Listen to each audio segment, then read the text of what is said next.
আমি এখন এখানে এসে যথেষ্ট সুস্থ।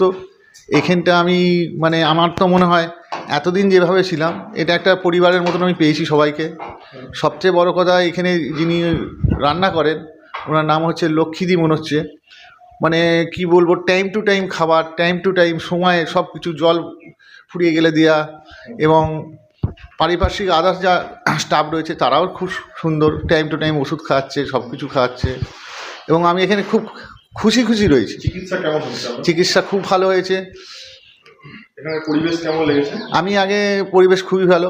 আমি আগে ভাত খেতাম ঠিক এক গাল, ঠিক এইটুকু, হয়তো কোনোদিন খেতাম কোনোদিন খেতামই না। আজকে সেই ভাতটা বেড়ে অন্তত 4 গুণ বেড়েছে। মানে আপনার খিদে বেড়েছে? খিদে বেড়েছে, খাওয়া দাওয়া বেড়েছে। আমি লোককে দেখলে আগে ভয়ে লুকিয়ে যেতাম, মানে কেউ যেন, সবাই যেন ভাবতাম যে সবাই আমাকে সমালোচনা করছে আমার বিরুদ্ধে। যখন ড্রিঙ্ক করে নিতাম তখন আমি বুক ফুলিয়ে যেতাম, মানে এইরকম একটা ব্যাপার ছিল। তো আপনার এই যে সেভিংস করেছেন মনে হচ্ছে, এখানেই সব ফেসিলিটি নাকি? মানে এই চুলদাড়ি কাটা বা এগুলো? হ্যাঁ, এখানে হ্যাঁ, এখানে এসি কেটে দিয়ে গেছে। চুলদাড়ি সব কেটে দিয়ে গেছে।